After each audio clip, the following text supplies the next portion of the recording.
Good morning everyone. दोस्तों आज है 9th ऑफ जुलाई 2024 और हम लोग करने वाले हैं प्रेप पॉइंटर्स।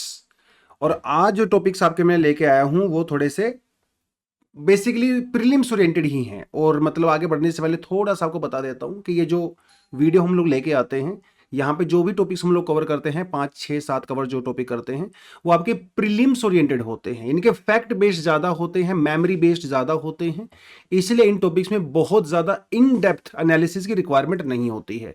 जो मेन्स ओरिएंटेड टॉपिक होते हैं वहाँ पे हमें इन डेप्थ जाना पड़ता है, बिकॉज आपको मल्टीपल डायमेंशंस कवर करनी पड़ती हैं। उस इन डेप्थ एनालिसिस के लिए जो टॉपिक्स की रिक्वायरमेंट होती है, जो इशू बेस्ड होते हैं, उसके लिए हम लोग अलग से वीडियो लेके आया करेंगे, वो आप वहां से देख सकते हो। ये जो कंटेंट है आप प्रीलिम्स पे फोकस इसको कर सकते हो। क्या आपके लिए सफिशिएंट होगा? देखिए, हम लोग मान के चलिए 6 topic on an average cover करते हैं, तो एक महीने में 180 के आसपास आपके टॉपिक्स कवर हो जाते हैं। 180 टॉपिक्स अगर आप हर महीने कवर करते हो तो आप इसको 12 से मल्टीप्लाई करके पूरे साल का करंट अफेयर कवर कर सकते हो। क्या इतने टॉपिक मेरे लिए सफिशिएंट हैं? These are actually more than sufficient. ठीक है, उसके बाद भी अगर आपको थोड़ा बहुत, अगर आपको चाहिए मुझे सर कुछ एक्स्ट्रा टॉपिक भी चाहिए, तो हमारी एक वीकली क्लासेस होती हैं करंट अफेयर्स की, उस पे भी आप जो है ज्वाइन कर सकते हो। मंथली मैगजीन को आप ले सकते हो। बेसिकली इतना आपके लिए सफिशिएंट होता है। देखिए, करंट अफेयर्स की कोई लिमिट नहीं है। आप एक जीएस को साइड में रख लो, पूरा जीएस, आप करंट अफेयर को से डबल भी पढ़ सकते हो। तो अपने आप को ना रोकना पड़ता है, मुझे कहां तक जाना है करंट अफेयर पढ़ते हुए। क्या मैं स्टैटिक पोर्शन को कॉम्प्रोमाइज कर रहा हूं, सिर्फ करंट अफेयर पढ़े जा रहा हूं, या सिर्फ मैं करंट अफेयर बहुत कम कब पढ़ रहा हूं, या स्टैटिक पोर्शन पे ज्यादा फोकस किया जा रहा है। तो आपको एक बैलेंस बना के चलना पड़ता है। बिना स्टैटिक पोर्शन के कभी भी एग्जाम नहीं निकलेगा, ये बात अपने मन में बिठा लो। जितना मर्जी करंट अफेयर कर लो, जब तक बेसिक स्टैटिक पे कमांड नहीं आता है तब तक ना तो आपको करंट अफेयर अच्छे से समझ में आएगा और ना ही आप एग्जाम में स्कोर कर पाओगे, चाहे वो प्रीलिम्स हो चाहे वो मेंस हो। आज भी पिछले अगर 8 10 साल का क्वेश्चन उठा के देखें प्रीलिम्स का, आपके सभी प्रीलिम्स क्लियर हो सकते हैं अगर आपका स्टैटिक पोर्शन अच्छा है। सिर्फ करंट अफेयर के बेसिस पे आप कोई भी एग्जाम नहीं निकाल सकते। तो बेसिकली आपकी नॉलेज को सप्लीमेंट करता है, आपकी बेसिक नॉलेज को करंट अफेयर कभी भी रिप्लेस नहीं कर सकता। तो आप कोई एक सोर्स पकड़िए करंट अफेयर्स का, उसको अच्छे से डिलीजेंटली कवर करिए, थोरोली पूरा साल भर कवर करिए, ठीक है, और फेथ लेके चलिए कि यस यहां से क्वेश्चन आता है तो मैं एग्जाम में अटेम्प्ट कर लूंगा। क्योंकि अब 10 मैगजीन पढ़ लो, अगर क्वेश्चन नहीं आना है तो वहां से भी नहीं हो पाएगा। एक को पढ़ के चले, उसके अंदर बिलीफ रखें, वहां से आया तो बढ़िया है, नहीं आया तो स्टैटिक पोर्शन के ऊपर अपना बिलीफ रखो, आप उसको अपनी एक स्ट्रॉन्ग, उसको अपना मान के चलिए डायमेंशन, स्टैटिक पोर्शन को उसको पकड़ के रखना है हमेशा। तो अगर आप 160 170 टॉपिक्स एवरी मंथ कवर कर रहे हो और पिछले 1.5 2 साल से तैयारी कर रहे हो, तो 90% चांस है कि यहां से बाहर करंट अफेयर नहीं आएगा। बकायदा आप इस डायरेक्शन को एकदम ओरिएंटेड रखें, फोकस्ड रखें। अपने डायरेक्शन को रोज रोज चेंज मत करें कि 10 दिन आपने ये पढ़ लिया, 10 दिन वो पढ़ लिया, 15 दिन वो पढ़ लिया, क्योंकि आप कंफ्यूज हो गए हो। एक ही लाइन में चलें, उसको ही पकड़ के चलें, ठीक है, और उसके ऊपर फोकस्ड रहें। आपके क्वेश्चन यहां से आराम से हो जाएंगे, प्रीलिम्स बेस्ड हो जाएंगे, और न्यूज पेपर में जो एडिटोरियल्स आते हैं, जो डिस्कशंस आती हैं, वहां से मेंस ओरिएंटेड कंटेंट आपका वैसे कवर हो जाएगा। तो थोड़ा सा फेथ लेकर चलिए, हल्का सा पेशेंस रखिए, और तब जाके जो है चीजें बढ़िया हो जाएंगी। तो आज हम लोग कौन कौन से टॉपिक यहां पे कवर करने वाले हैं? HPV, ठीक है, ह्यूमन पैपिलोमा वायरस वैक्सीन। तो वीमन को जो सर्वाइकल कैंसर होता है बेसिकली, ठीक है, उसके बारे में हम लोग इस आर्टिकल में बात करने वाले हैं। व्हाइट गुड्स क्या होता है, एक बिल्कुल नया टर्म है, और आपको पता है इकोनॉमी में हमेशा यूपीएससी नई नई टर्म्स के ऊपर फोकस करता है, तो हम लोग यहां पे जानेंगे कि व्हाइट गुड्स क्या होते हैं। इंटरेस्ट इक्विलाइजेशन स्कीम, ये क्या होती है? अगेन दोबारा से इकोनॉमी से नया टर्म आज आपको मैं बता के जाने वाला हूं। तो दो टॉपिक ये हम लोग इकोनॉमी से कवर करने वाले हैं, और SMA, स्पेशल मेंशन अकाउंट, ये एक और टर्म है जो हम लोग इकोनॉमी से कवर करेंगे। निर्माण स्कीम भी बेसिकली कहीं ना कहीं गवर्नमेंट स्कीम या इकोनॉमी वाले सेक्शन से कवर कर सकते हो। डिजिटल भारत निधि, ये भी आप गवर्नमेंट स्कीम से कवर कर सकते हो, इकोनॉमी वाले सेक्शन से, पॉलिटी वाले सेक्शन से भी कवर कर सकते हो। तो बेसिकली ज्यादातर जो टॉपिक्स आज हैं वो आपके इकोनॉमी और गवर्नमेंट स्कीम के आसपास घूमेंगे। उसके अलावा एक IR के रिगार्डिंग हम लोग टॉपिक करने वाले हैं, अर्कन आर्मी, ये क्या है? क्योंकि आपको पता है म्यांमार के अंदर सिविल वॉर चल रहा है, तो उस कॉन्टेक्स्ट में हम लोग ये बात करेंगे। प्रीलिम्स में इसी तरह के क्वेश्चंस आते हैं, मैच द फॉलोइंग, कुछ पूछ लेगा आपको, बताओ ये कहां से रिलेटेड है, कौन सी कंट्री से बिलोंग करता है, ऐसे ऐसे सवाल आते हैं प्रीलिम्स में, ठीक है। चलो, तो पहले टॉपिक पे बढ़ते हैं, जो कि हमारा है HPV। न्यूज में क्यों है और क्या पूरा मामला है, थोड़ा आपको मैं बताता चलता हूं। Human papilloma virus vaccine basically जो वीमेन को, जो खासकर अडोलेसेंट गर्ल्स होती हैं, ठीक है, जो कि 12 साल 13 साल 18 19 साल की जो गर्ल्स होती हैं, उनके अंदर एक वायरस की वजह से कैंसर होने के चांसेस काफी ज्यादा बढ़ जाते हैं। उस वायरस को हम लोग कहते हैं एचपीवी। और हमारे कंट्री में एक यूनिवर्सलाइजेशन वैक्सीनेशन प्रोग्राम भी चलता है गवर्नमेंट की तरफ से, वहां पे इस वैक्सीन को इंक्लूड नहीं किया गया था। लेकिन अब गवर्नमेंट ने डिसीजन लिया है कि जो एचपीवी वैक्सीन है हम लोग इंडिया में सभी अडोलेसेंट गर्ल्स को देंगे, जो कि हमारा यूनिवर्सल जो इम्यूनाइजेशन प्रोग्राम है उसके अंडर में। बात तो बहुत अच्छी है, क्योंकि इंडिया को दुनिया का सर्वाइकल कैंसर कैपिटल कहा जाता है अलोंग विद चाइना। तो वैसे बहुत गलत जो भी चीजें होती है ना, उसमें हम लोग कैपिटल ही माने जाते हैं वर्ल्ड ओवर, बट एनीवेज बड़ा बहुत ज्यादा केसेस जानते हैं इंडिया में इसको लेके। तो बड़ी अच्छी बात है भाई, सरकार इसको यूनिवर्सलाइजेशन के अंदर डाल रही है वैक्सीनेशन में। लेकिन कुछ लोग इसको क्रिटिसाइज कर रहे हैं। उनका कहना है कि साहब, क्योंकि ये जो वायरस है, ये जो वायरस है, जो पैपिलोमा वायरस है, हर वायरस से कैंसर नहीं होता है, किसी किसी वायरस से कैंसर होता है, क्योंकि ये एक ग्रुप ऑफ वायरस होता है बेसिकली। तो आप इनको सबको वैक्सीन क्यों दे रहे हो? आप आइडेंटिफाई करिए ना कि किससे कैंसर होता है, उसके बेसिस पे आप स्पेसिफिक होकर दवाइयां दीजिए, वैक्सीन दीजिए। तो आप क्योंकि एक ही तरह की वैक्सीन सबको दे रहे हो, तो हो सकता है ये वैक्सीन उतनी इफेक्टिव ना रहे। इसीलिए इसके ऊपर कुछ डाउट्स जो हैं कुछ लोग एक्सपर्ट्स कर रहे हैं, इसलिए थोड़ा सा न्यूज में था। अब प्रीलिम्स के पर्सपेक्टिव से हाँ, अब पता होना चाहिए कि क्या होता है क्या नहीं होता है। तो बेसिकली पहले तो आपको यही पता होना चाहिए, सिंपल लाइन में आपसे स्टेटमेंट पूछ सकता है, which of the following statements are true about the HPV. Not all HPV cause cancer. याद रखना है आपने, हर पैपिलोमा वायरस से कैंसर नहीं होता है। यह स्टेटमेंट प्रीलिम्स में आपको एज इट इज उठा के दे सकता है, ठीक है। तो क्योंकि ये एक वायरस नहीं है, it's a group of virus जो आपकी स्किन को इंपैक्ट कर सकता है, आपकी जो म्यूकस मेम्ब्रेन है उसको इफेक्ट कर सकता है। बेसिकली जो सेक्सुअली ट्रांसमिटेड इंफेक्शंस होते हैं उनमें सबसे ज्यादा बेसिकली यही रिस्पॉन्सिबल होता है पूरी दुनिया में।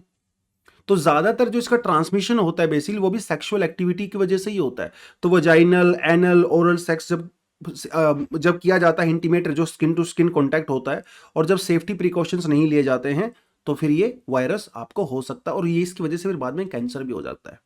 और इसमें एक जो the thing which is very scary about this is that जब किसी को ये होता है ना, तो ये एसिम्टोमेटिक होता है, आपको कोई साइन नहीं नजर आएंगे जब तक केस बहुत बिगड़ ना जाए, थर्ड स्टेज में ना चला जाए, पता भी नहीं चलता है। तो ज्यादातर लोगों को सिम्टम्स नहीं होते हैं।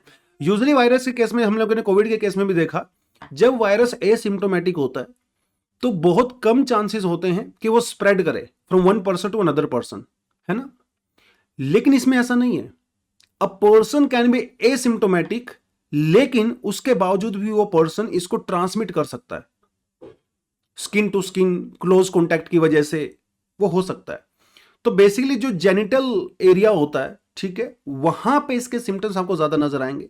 कभी कभी जो है थोड़ा गांठ टाइप की बन जाती है, तो उसे वॉट्स कहते हैं, ठीक है, वो यहां पे हो सकता है।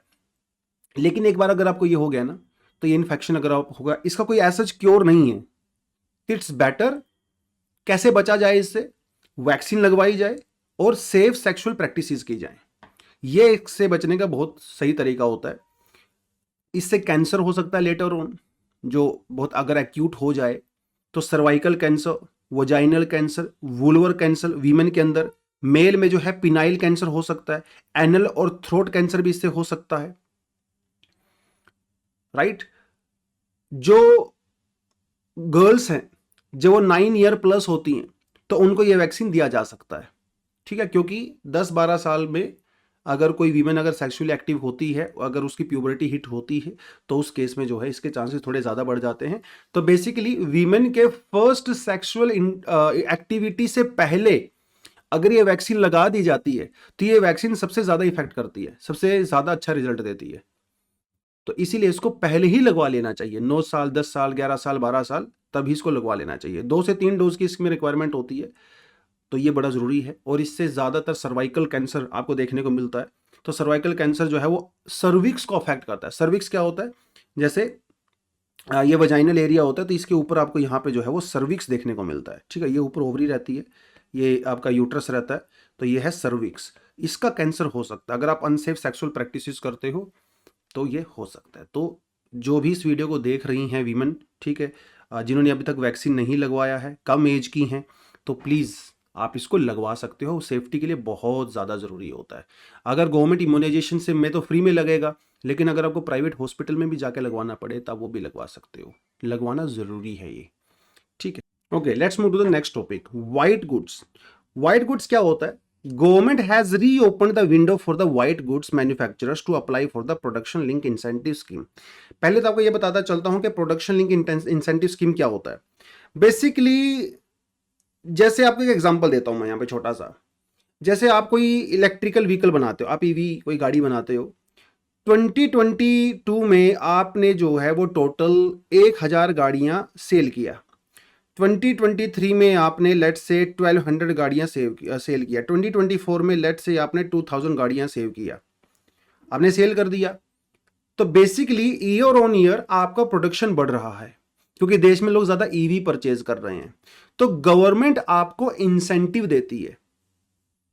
इसका जो बेस ईयर है वो 2019 से 20 के बीच में रखा हुआ है। तो जैसे जैसे आपकी सेल बढ़ती रहती है ईयर ऑन ईयर, आपको गवर्नमेंट कुछ इंसेंटिव देती रहती है। 4% टू 6%, 5% टू 3%, डिपेंड करता है कि आप कौन सी इंडस्ट्री में हो। अलग अलग इंडस्ट्री के लिए अलग अलग दिया जाता है। इसके लिए हम लोग ने प्रोडक्शन लिंक इंसेंटिव स्कीम चलाई थी, ताकि जो मैन्युफैक्चरर्स हैं उनको एनकरेजमेंट मिले प्रोडक्शन बढ़ाने का, अपनी सेल बढ़ाने का, अपने बेटर प्रोडक्ट्स बढ़ाने का। ये इसलिए दिया गया था। तो इसका पर्पस यही था कि इंडिया को एक ग्लोबल हब बनाना है, specially in terms of electronic जो स्कीम चीजें होती हैं, मोबाइल फोन हो गए, जो भी चीजें होती हैं इलेक्ट्रॉनिक वाली, ताकि इंडिया में ज्यादा मैन्युफैक्चरिंग हो। सरकार आपकी हेल्प करेगी, आप डिजाइन करिए, मैन्युफैक्चर करिए, मार्केटिंग करिए, उसको सेल करिए, और गवर्नमेंट आपको हेल्प करेगी। That was the basic purpose of production link incentive scheme. तो ये जो स्कीम है प्रोडक्शन लिंक इंसेंटिव स्कीम, अभी वो व्हाइट गुड्स मैन्युफैक्चरर्स के लिए उसको थोड़ा सा बढ़ा दिया गया है। अब ये व्हाइट गुड्स क्या होते हैं ये भी थोड़ा पता होना चाहिए। सिंपल सी डेफिनेशन होती है, जो भी हमारे होम अप्लायंसेस होते हैं, जो कि यूजली व्हाइट होते हैं कलर में, ऐसा कोई जरूरी नहीं है, थोड़ा थोड़ा ग्रे भी हो सकते हैं, ऐसा कोई जरूरी नहीं है, लेकिन इनकी जो बेसिक ओरिएंटेशन वो थोड़ी व्हाइट की तरफ होती है। जो लोग मॉडर्न इक्विपमेंट्स घरों में यूज करते हैं, जैसे refrigerators, washing machines, air conditioners, dish washers, ovens वगैरह होते हैं, ये बेसिकली थोड़ा सा इसको हम लोग व्हाइट गुड की कैटेगरी में रखते हैं। अब इनकी मैन्युफैक्चरिंग को एनहेंस करने के लिए, इनकी मैन्युफैक्चरिंग को बढ़ाने के लिए देश में सरकार ने जो प्रोडक्शन लिंक इंसेंटिव स्कीम है बेसिकली वो 90 डेज के लिए ओपन कर दी है। तो जो भी मैन्युफैक्चरर्स हैं वो जाके पोर्टल पे अप्लाई कर सकते हैं और ये इंसेंटिव स्कीम का फायदा उठा सकते हैं। यही बेसिकली मेजर आर्टिकल था। तो पर्पज वही है कि इंडिया में जो व्हाइट गुड्स हैं उनकी प्रोडक्शन को बेसिकली यहाँ पे बढ़ाना है। इसकी जो नोडल एजेंसी है बेसिकली वो आपकी प्रोजेक्ट मैनेजमेंट एजेंसी रहेगी, जो कि ministry of electronics, information and technology के अंडर में काम करती है। ठीक है, इतना इंफॉर्मेशन प्रीलिम्स के परस्पेक्टिव से सफिशिएंट है। लेकिन जो प्रोडक्शन लिंक इंसेंटिव स्कीम है, यहां से ऑलरेडी यूपीएससी प्रीलिम्स में क्वेश्चन पूछा जा चुका है। यह एक जो टॉपिक है पीएलआई वाला, ये मेंस के परस्पेक्टिव से भी इंपॉर्टेंट है। ठीक है, यहां पे मैंने इसको मेंस के लिए डिस्कशन नहीं किया है, लेकिन आपको सजेस्ट करूंगा इस टॉपिक को थोड़ा सा डिटेल में जाके पढ़ें। ठीक है, ताकि वो मेंस में सवाल आए तो आप वहां से भी 150 या 250 वर्ड्स लिखने के आप लिख सकते हो बेसिकली। ठीक, चलो let's move to the next topic, interest equalisation scheme. पहले ये इसका पहले एक्चुअली पुराना नाम था, पहले इसको इंटरेस्ट सबवेंशन स्कीम कहते हैं। वैसे आजकल लोग, कुछ लोग इसको आज की इक्विलाइजेशन भी कह देते हैं, सबवेंशन। तो बेसिकली मेरा मतलब ये है, एग्जाम में अगर इंटरेस्ट इक्विलाइजेशन स्कीम आए या इंटरेस्ट सबवेंशन स्कीम आए, दोनों का मतलब एक ही है। ठीक है, अब ये सवाल क्यों आ रहा है, न्यूज में क्यों है? बेसिकली अब ये होता क्या, पहले तो थोड़ा ये बताता चलता कि इंटरेस्ट सबवेंशन स्कीम होता क्या है। बेसिकली इसमें कुछ नहीं होता। जैसे आपने अपने बैंक से सपोज करिए 10 लाख रुपए का आपने लोन लिया है और आपको उसके ऊपर सपोज करिए 12% का इंटरेस्ट रेट पे करना है एवरी ईयर। तो आप 12% पे नहीं करोगे बैंक को, आप बैंक को सिर्फ 10% ही पे करोगे, तो बाकी 2% का क्या होगा? वो जो 2% है ना, वो गवर्नमेंट पे करेगी आपके बिहाफ पे आपके बैंक को। इसको ही कहते हैं इंटरेस्ट सबवेंशन स्कीम या फिर इंटरेस्ट इक्विलाइजेशन स्कीम, ये इसका मतलब होता है। लेकिन भाई गवर्नमेंट ऐसा क्यों करेगी? बैंकों को क्यों आपके बिहाफ पे इंटरेस्ट रेट पे करेगी? सरकार हर एरियाज में ऐसा नहीं करती है, कुछ कुछ एरियाज में ऐसा करती है। जैसे मान लो आपकी एक कंपनी है, कोई छोटी सी कंपनी है, और वो कंपनी ऐसे प्रोडक्ट बनाती है जो कि एक्सपोर्ट ओरिएंटेड है, तो गवर्नमेंट आपको इंटरेस्ट के ऊपर सब्सिडी दे देती है ताकि आपका एक्सपोर्ट बढ़े, देश का एक्सपोर्ट बढ़े, डॉलर आएगा, हमारा फॉरेक्स रिजर्व इंप्रूव होगा और इंडिया का एक्सपोर्ट सेक्टर भी बढ़ेगा, इससे जॉब्स क्रिएट होंगी। इसीलिए गवर्नमेंट इंटरेस्ट के ऊपर आपको बेनिफिट देती है। यह स्कीम 2015 में लॉन्च की गई थी, बाद में इसको 5 साल के लिए बढ़ा दिया गया, उसके बाद इसको धीरे धीरे जो है वो बढ़ाया जाता है, और अभी कुछ कुछ और एरियाज के अंदर इसको हम लोग इंट्रोड्यूस यहाँ पे करने वाले हैं। ठीक है, ये आपको पता होना चाहिए। वेरी वेरी इंपॉर्टेंट पॉइंट, जो सबसे ज्यादा इंपॉर्टेंट है, कि इसको इंप्लीमेंट कौन करता है?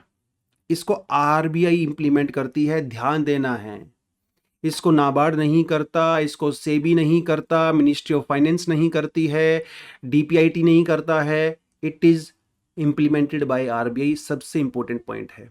एक और जो इंपॉर्टेंट पॉइंट है वो है pre and post shipment credit to the exporters. जो एक्सपोर्टर्स होते हैं वो रॉ मटेरियल लेंगे, उसको प्रोड्यूस करेंगे, उसको फिर शिप के थ्रू मान लो अमेरिका भेजेंगे। तो ये जो आपको इंसेंटिव दिया जाता है, जो आपको ये बेनिफिट दिया जाता है एक्सपोर्टर्स को, वो प्री शिपमेंट भी दिया जाता है, यानी कि during the process of production भी दिया जाता है, during the process of value addition भी दिया जाता है, और शिपमेंट के बाद भी दिया जाता है। ये आपने ध्यान देना है दोनों चीजों में। यूपीएससी क्या करता है, खाली प्री देगा, लिख देगा प्री ओनली और या पोस्ट शिपमेंट ओनली, तो ध्यान देना आपने इस चीज का। ठीक है, दोनों ही जगह पे इसको दिया जाता है। तो कुछ केसेस में 2% है, कुछ केसेस में जो है वो 3% है। डिपेंड करता है कि आपको ऐसे एरिया में, अगर आपका लेबर इंटेंसिव, अगर आप कोई चीज बनाते हो, एम्प्लॉयमेंट जहां से बहुत ज्यादा जनरेट होती है, मान लो आप कारपेट बनाते हो, कारपेट, आपकी एक छोटी सी कंपनी है कारपेट बनाने वाली। अब कारपेट में तो ज्यादातर लेबर ही काम करती है ना, बहुत ज्यादा लोगों का आप एम्प्लॉयमेंट जनरेट करवा सकते हो। उस केस में आपको थोड़ा सा ज्यादा बेनिफिट मिलता है, जहां पे ज्यादा आर्टिफिशियल इंटेलिजेंस का यूज होता है, मशीनों का यूज होता है, लोग कम इन्वॉल्व होते हैं डायरेक्टली, वहां पे आपको थोड़ा सा कम मिलता है। मिलेगा जरूर, क्योंकि आप एक्सपोर्ट कर रहे हो। एक्सपोर्ट करोगे तो आपके पास डॉलर आता है ना, हमारा फॉरेक्स रिजर्व बढ़ता है। तो that was about this scheme. इससे ज़्यादा पढ़ना नहीं है प्रीलिम्स के लिए, इतनी सभी आपके पास नॉलेज इन्फॉर्मेशन काफ़ी होती है। अर्कन आर्मी क्या है? जो हमारा पड़ोसी मुल्क है म्यांमार के अंदर काफ़ी समय से सिविल वॉर चल रहा है। उससे पहले म्यांमार के अंदर जो रोहिंग्या मुस्लिम्स हैं उनको लेके बहुत सारे इश्यूज हुए, जेनोसाइड हुआ, म्यांमार की आर्मी ने उनको मारा, वो सब हुआ। फिर उसके बाद म्यांमार के अंदर ही कुछ इंटरनल जो ग्रुप्स हैं वो म्यांमार की आर्मी के अगेंस्ट में भी लड़ रहे हैं, उनकी अपनी डिमांड्स हैं, और उन्होंने एक आर्मी बनाया जिसका नाम है अरकन आर्मी। ठीक है, अरकन आर्मी म्यांमार के अंदर जो राखिन स्टेट है, ये दिखा देता हूं आपको मैं, ये है राखिन स्टेट। ठीक है, जहां से रोहिंग्या मुस्लिम्स बेसिकली ज्यादातर रहते हैं। राखिन स्टेट के अंदर एक इंसर्जेंट ग्रुप है जिसका नाम है अरकन आर्मी। वो अरकन आर्मी म्यांमार की आर्मी के अगेंस्ट में लड़ रही है for their autonomy, for their independence. और अब उन्होंने क्या किया है, वहां पे एक बहुत बड़ा इंपोर्टेंट है थांडवे एयरपोर्ट, इसको कैप्चर कर लिया है, इसीलिए जो है वो थोड़ा सा न्यूज में था। ठीक है, तो आपसे प्रीलिम्स में बेसिकली ऐसी छोटी छोटी चीजें पूछ सकता है कि ये जो थांडवे जो एयरपोर्ट है वो न्यूज में था, कौन सी कंट्री से बिलोंग करता है, अरकन आर्मी कौन सी कंट्री से बिलोंग करती है, ऐसे सवाल पूछता है कभी कभी। जैसे ऐसे पूछेगा Arakan army was recently news, ठीक है, it belongs to which of the following countries, आपको देगा वो नाइजीरिया, अफगानिस्तान, म्यांमार, इंडोनेशिया, कुछ भी ऐसा दे देगा आपको वो। तो थोड़ा सा को फाइंड आउट करना है। तो ये वन वर्ड टाइप के क्वेश्चंस भी हमेशा यूपीएससी में 2-3 क्वेश्चन प्रीलिम्स में आपको देखने को मिलते हैं, तो उस पर्सपेक्टिव में इंपॉर्टेंट हो जाता है। एसएमए, स्पेशल मेंशन अकाउंट, ये क्या होता है? देखिए, एनपीए तो आपने सुना होगा, है ना, नॉन परफॉर्मिंग एसेट आपने बहुत अच्छे से सुना होगा। लेकिन एक और अकाउंट हमारे पास होता है जो कि होता है एसएमए। ये भी एनपीए के जैसा ही होता है, लेकिन ये एनपीए से थोड़ा पहले होता है, और ये हर टाइप के लोन पे नहीं होता। कुछ कुछ टाइप के लोन पे होता है। तो बेसिकली जैसे मान लो आपने कोई होम लोन लिया है या पर्सनल लोन लिया है, ठीक है, इस तरह की कैटेगरी में क्या होता है, अगर आप अपना लोन का जो इंटरेस्ट है वो पे नहीं करते हो, ठीक है, तो आपके अकाउंट को स्पेशल मेंशन अकाउंट में डाल दिया जाता है। यानी बैंक को ये लगने लगता है कि यार इस आदमी के अकाउंट में थोड़ी गड़बड़ है, इसके ऊपर थोड़ा सा अलग से ध्यान रखो, तो आपको स्पेशली मेंशन किया जाता है बैंक के अकाउंट में कि ये पर्सन थोड़ा गड़बड़ कर रहा है, ये इंटरेस्ट इसने इस महीने पे नहीं किया है या 2 महीने से पे नहीं किया है। एनपीए डिक्लेयर नहीं हुआ है क्योंकि बैंक को 2-3 महीने तक तो उम्मीद होती है कि भाई आप पैसा दे ही दोगे। वो आपको कॉल करते हैं, बार बार आपसे पूछते हैं कि साहब आपने पैसा नहीं दिया, कब दोगे, नहीं दोगे, उसके बाद वो एनपीए डिक्लेयर करते हैं। तो ये जो स्पेशल मेंशन अकाउंट होता है, 3 कैटेगरी होती हैं इसकी, SMA special mention account, SMA 0, SMA 1 and SMA 2, ठीक है। क्या फर्क होता है? सिंपल सा फर्क होता है, कुछ नहीं ज्यादा इसमें है। जब आप 30 डेज के लिए इंटरेस्ट रेट पे नहीं करते हो, आपका इंटरेस्ट रेट ओवरड्यू होता है या प्रिंसिपल भी ओवरड्यू हो सकता है, तो आपको SMA 0 की कैटेगरी में रखा जाता है, स्पेशल मेंशन अकाउंट 0। अगर आपका 31 से लेकर 60 डेज आप नहीं पे करते हो तो आपको SMA 1 की कैटेगरी में डाला जाता है। तो बैंक को थोड़ा सा खतरा होने लगता है। अगर आप 61 से लेकर 90 डेज 3 महीने तक पे नहीं करते हो तो फिर आपको SMA 2 की कैटेगरी में डाल दिया जाता है।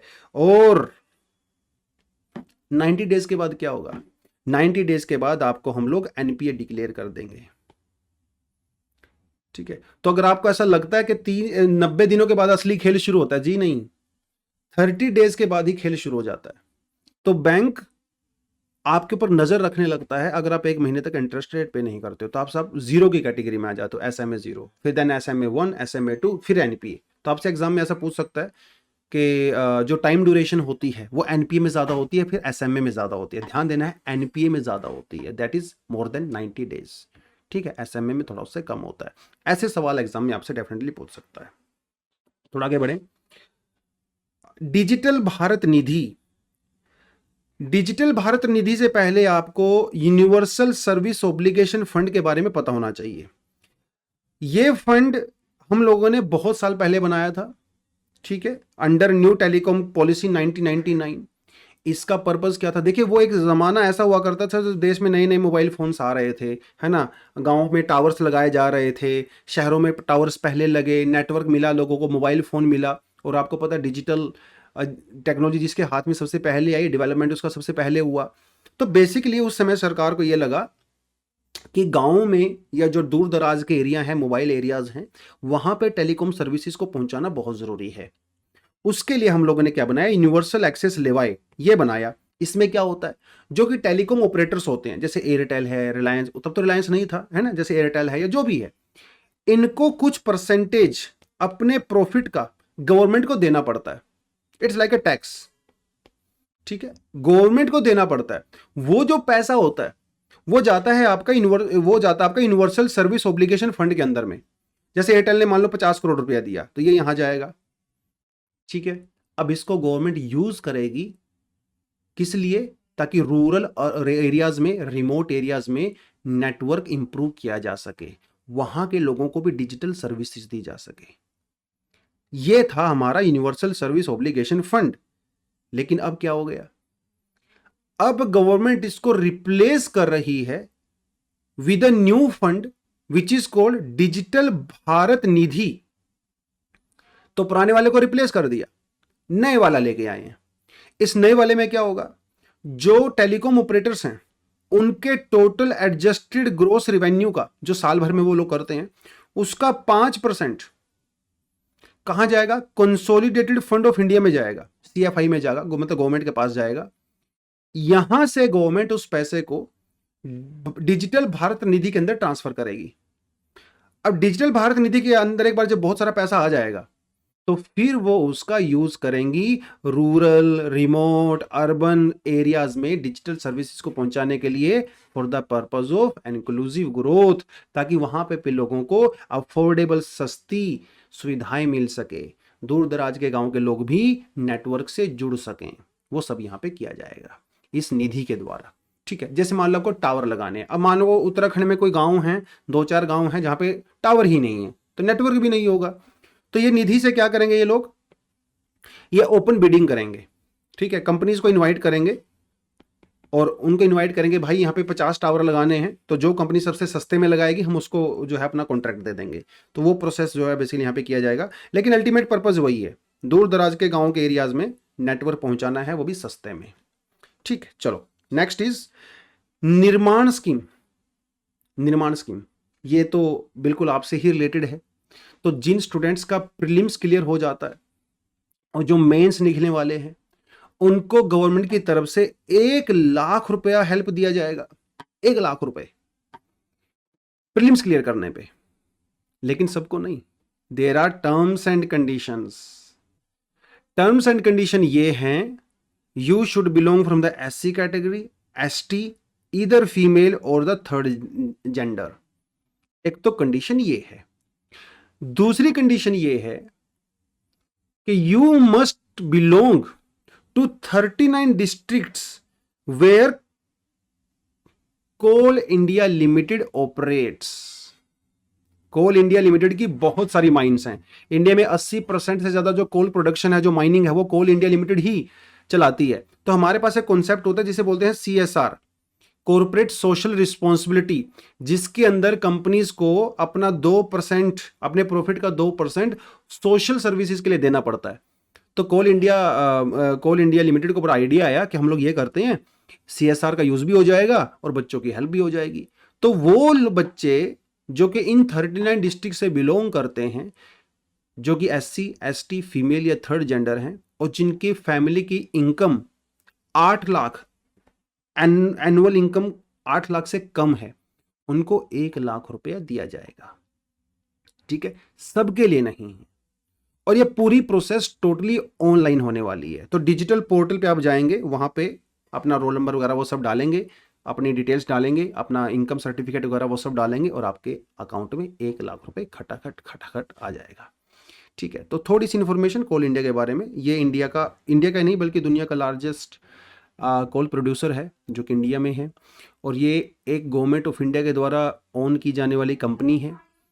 और ये हमारे एक महारत्ना कंपनी है। इंडिया में महारत्ना कंपनीज वो होती हैं जो कि सबसे बड़ी होती हैं। ठीक है, आप मुझे कमेंट सेक्शन में 2-3 महारत्ना कंपनीज का नाम ज़रूर बताइए, देखते हैं हमको कितना पता है इसके बारे में। ठीक है, बाकी तो छोटी छोटी इन्फॉर्मेशन है। और एशिया की सबसे बड़ी जो कोल माइन है वो कोल इंडिया लिमिटेड ही ऑपरेट करती है, जो कि छत्तीसगढ़ में है। उसका नाम है जैरवा, या गेरवा भी कह सकते हो, जैरवा कह सकते हो। आई डोंट नो इसका सही प्रोनाउंसिएशन क्या है, but yes that is the thing. ठीक है, तो यही थे आज के अपने टॉपिक्स। आई होप आपको थोड़ा थोड़ा अभी पता चला होगा किन टॉपिक्स के बारे में। प्रीलिम्स बेस्ड इतनी इन्फॉर्मेशन आपके लिए सफिशिएंट है। ठीक है, मेंस ओरिएंटेड टॉपिक्स का आप थोड़ा सा वेट कर लीजिए, वो जब आएंगे तो आपको पता चल जाएगा। इन डेप्थ एनालिसिस में आपको करवाने वाला हूँ। तो आज के लिए इतना ही करते हैं। Thank you very much, all the best, जय हिंद।